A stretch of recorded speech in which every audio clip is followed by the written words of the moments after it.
Hello friends, कैसे हैं आप लोग।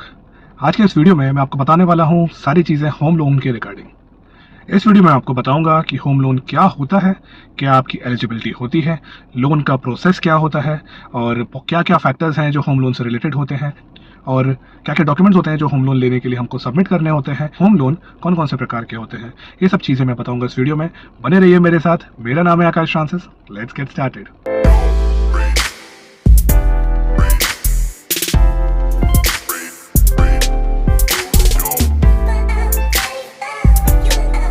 आज के टाइम पे अगर हम लोग घर का प्राइस देखें तो बहुत ही ज़्यादा बढ़ चुका है। इन प्राइसेस को कंसिडर करते हुए अगर हम लोग देखें तो होम लोन लेना एक बेटर ऑप्शन रहता है। होम लोन है क्या?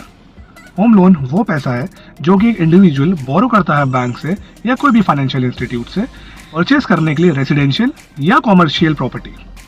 तो जो ये होम लोन लेता है उसको ये पैसा बैंक को ईजी इंस्टॉलमेंट्स पे जमा करना होता है, जिसे हम EMIs बोलते हैं। इसको हम लोग बोलते हैं इजी मंथली इंस्टॉलमेंट्स, जो कि एक स्पेसिफिक इंटरेस्ट रेट्स पे होती है, जो कि इंटरेस्ट रेट हमको चुकाना होता है। अब इंडिया में बहुत सारे प्रकार के होम लोन्स अवेलेबल होते हैं। उसमें से बहुत सारे पॉपुलर होम लोन्स हैं जिसको हम लोग बोलते हैं home purchase loan, construction home loan या लैंड परचेज लोन या होम इम्प्रूवमेंट लोन या होम रिपेयर लोन या होम एक्सटेंशन लोन। इसके अलावा भी बहुत सारे लोन्स होते हैं जो कि आप होम लोन के अंडर में ले सकते हैं, लेकिन ये कुछ पॉपुलर कैटेगरीज है जिसके अंडर में होम लोन जो है वो मिलता है। होम लोन लेते टाइम हम लोगों को क्या क्या चीज़ें जो है वो हमारे अपने दिमाग में रखनी चाहिए। तो सबसे पहली चीज़ जो हमें अपने दिमाग में रखनी चाहिए वो है इसका प्रिंसिपल। ये हमें ध्यान रखना होता है कि कितना अमाउंट जो है हमें होम लोन लेना है, क्योंकि जो भी इंटरेस्ट होता है वो हमारे जो हम लोग प्रिंसिपल लेते हैं, जो कि हम लोग होम लोन लेते हैं उसे हम प्रिंसिपल बोलते हैं, उस प्रिंसिपल पे वो इंटरेस्ट जो है वो लगता है। दूसरी चीज़ जो होती है वो होता है ड्यूरेशन या टेन्योर। उसको हम लोग बोलते हैं कि कितने समय के लिए हमें होम लोन लेना है। सबसे मैक्सिमम पीरियड जो होम लोन का होता है वो 30 इयर्स का होता है, लेकिन ये चीज़ ध्यान रखिएगा जितना ज़्यादा समय हम लोग EMI देंगे उतना ज़्यादा ही हम लोग को इंटरेस्ट पे करना होता है बैंक को। तीसरी चीज़ होती है इंटरेस्ट। इंटरेस्ट वो होता है जो कि हमारे बैंक हमारे प्रिंसिपल पर लगाते हैं। याद रखिएगा, ये जो प्रिंसिपल है जो कि आप होम लोन लेते हैं उस पर कुछ स्पेसिफिक अमाउंट, चाहे वो 8% हो चाहे 9% हो, वो आपका अमाउंट का जो इंटरेस्ट है, प्रिंसिपल है, उस पर लगेगा। इंटरेस्ट रेट आपके क्रेडिट स्कोर पे डिपेंड करता है। जितना अच्छा आपका क्रेडिट स्कोर रहेगा उतना कम आपका इंटरेस्ट रेट रहेगा। इंटरेस्ट रेट दो प्रकार के होते हैं, फिक्स्ड और फ्लोटिंग। फिक्स्ड इंटरेस्ट रेट में आपका थ्रू आउट, अगर 30 इयर्स तक आपका लोन है तो वो थ्रू आउट 30 इयर्स तक आपका जो लोन का इंटरेस्ट रहेगा वो फिक्स रहेगा। मान लेते हैं आपका अगर 8% पे आपका जो लोन है वो सैंक्शन हुआ है तो वो 8% ही 30 इयर्स तक चलेगा। लेकिन अगर आपका इंटरेस्ट फ्लोटिंग पे है तो आपका इंटरेस्ट मार्केट जिस प्रकार से चल रहा है उस प्रकार से आपका जो फ्लोटिंग रेट है वो रिवाइज होता रहेगा। अगर आपका जो लोन है वो फ्लोटिंग रेट पे है और अगर आप लोग अपने लोन को पहले ख़त्म करना चाहते हैं, जिसको हम लोग फोरक्लोजर चार्जेस बोलते हैं, तो फ्लोटिंग रेट के लिए फोरक्लोजर चार्जेस 0 रहता है। लेकिन अगर आपका इंटरेस्ट फिक्स रेट पे है तो आपको कुछ ना कुछ चार्जेस अपने फोरक्लोजर के लिए देने पड़ते हैं। चौथी चीज़ है EMI अमाउंट। तो EMI अमाउंट वो होती है जो कि हमारे इंटरेस्ट लगाने के बाद हमें हर महीना बैंक को पे करना होता है। जब हम लोग स्टार्टिंग में अपनी EMI पे करते हैं तो प्रिंसिपल अमाउंट जो रिड्यूस होता है उसका जो परसेंटेज होता है वो थोड़ा कम रहता है और इंटरेस्ट अमाउंट का जो परसेंटेज रहता है वो ज़्यादा रहता है। जैसे जैसे आपका लोन ख़त्म होने वाला होता है, 30 साल तक जब आप पहुँचने वाले होते हैं इंटरेस्ट अमाउंट पे करते करते, तब आपका प्रिंसिपल अमाउंट जो है वो सबसे ज़्यादा होता है और इंटरेस्ट अमाउंट जो है वो कम होता जाता है। अब पांचवी चीज़ जो है वो है डाउन पेमेंट। तो लेंडर या हम बोल सकते हैं बैंक्स आपको 75% से लेकर 90% of the home loan provide करते हैं। 10% से लेकर 25% का जो रिमेनिंग अमाउंट होता है वो आपको एज अ डाउन पेमेंट जमा करना होता है। होम लोन लेने का प्रोसेस क्या है इंडिया में?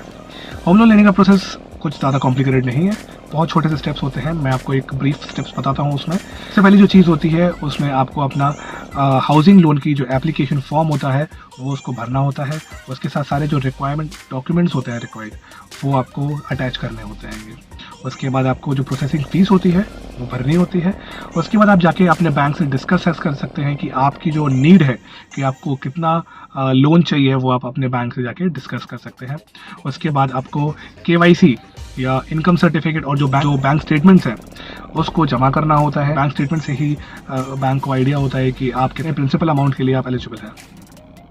उसके बाद होता है जो प्रोसेस, वो होता है आपका सैंक्शन या अप्रूवल प्रोसेस, कि आपको कितना अमाउंट जो है वो सैंक्शन हुआ है, कितना अमाउंट जो है वो अप्रूव हुआ है आपके लिए। उसके बाद जो ऑफ़र लेटर आपको दिया जाता है कि आपका जो अमाउंट है वो इतना अमाउंट आपको सैंक्शन हुआ है, और अगर आप बोलते हैं कि हाँ मैं इतने अमाउंट के लिए ओके हूँ, तो ये जो ऑफ़र लेटर है उसको प्रोसेसिंग में डाल दिया जाता है। अब उसके बाद जो लीगल चेक्स होते हैं, जो कि आपने जो पेपर सबमिट किए हैं प्रॉपर्टी के, डॉक्यूमेंट्स आपने बैंक में लगाए हैं, वो एक्चुअल में सही है या नहीं है, तो ये लीगली आपके डॉक्यूमेंट्स का चेकअप होता है।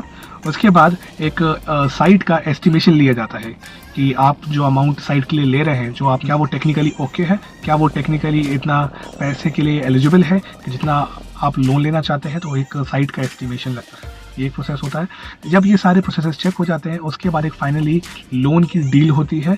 उसके बाद आपको एग्रीमेंट बैंक के थ्रू दिया जाता है, उस बैंक के एग्रीमेंट को आपको साइन करना होता है, और जब वो आप साइन कर देते हैं तो जो लोन अमाउंट होता है वो आपके अकाउंट में ट्रांसफ़र कर दिया जाता है।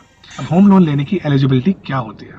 होम लोन लेने का एलिजिबिलिटी जो है वो बहुत सारे फैक्टर्स पर डिपेंड करती है। सबसे पहले कि आपकी जो मंथली इनकम है वो क्या है, उसके बाद आपकी जो एज है वो क्या है, उसके बाद आपका जो क्रेडिट स्कोर है, जिसे हम सिबिल स्कोर भी कहते हैं, वो क्या है, उसके बाद आपकी जो फिक्स्ड मंथली फाइनेंशियल ऑब्लिगेशंस हैं वो क्या है। इसका मतलब है कि आपके हर महीने जो आपके पास सैलरी आती है या जो पैसा आता है आपके पास, उसमें आपकी ऐसी क्या रिक्वायरमेंट्स है, जो बेसिक नीड्स हैं आपकी, चाहे राशन का हो गया, या वो बिल्स हो गए, या बच्चों की फ़ीस हो गई, या हर ऐसी वो चीज़ जिसको अपन लोग हटा नहीं सकते, वो आपकी फाइनेंशियल ऑब्लिगेशंस हैं। वो फिक्स्ड मंथली ऑब्लिगेशंस आपकी क्या है, उस पर भी आपका लोन एलिजिबिलिटी जो है वो डिपेंड करती है। उसके बाद आपकी क्रेडिट हिस्ट्री क्या रही है, कि आपने, अगर आपके पास कोई क्रेडिट कार्ड है या आपके पास कोई ऑलरेडी लोन था, तो उसको आपने किस प्रकार चुकाया, किस प्रकार आपने उसको चलाया, तो ये भी डिपेंड करता है। उसके बाद की जो एलिजिबिलिटी होती है वो होती है प्रॉपर्टी का कॉस्ट। ये डिपेंड करता है कि आगे पड़ी कॉस्ट क्या है, उसमें भी डिपेंड करता है कि आपको जो लोन है वो आपको सैंक्शन होना चाहिए उतना अमाउंट या नहीं होना चाहिए। उसके बाद आपकी रिटायरमेंट एज क्या है। अगर आपकी रिटायरमेंट एज बहुत नज़दीक है तो आप होम लोन लेने के लिए शायद जो आप चाहते हैं होम लोन, उससे शायद वो रिड्यूस हो सकता है। तो ये सब चीज़ें हैं जो कि आपकी लोन एलिजिबिलिटी के लिए मैटर करती हैं। तो नेक्स्ट वीडियो में आपको बताऊंगा कि होम लोन लेने के लिए कौन कौन से डॉक्यूमेंट्स हैं जो कि रिक्वायर्ड होते हैं, जैसे कि आपको बैंक में जमा करना होता है, और आपके जो लोन है वो आपके लिए डिस्बर्स कर दिया जाएगा। तो मिलते हैं नेक्स्ट वीडियो में। Thank you.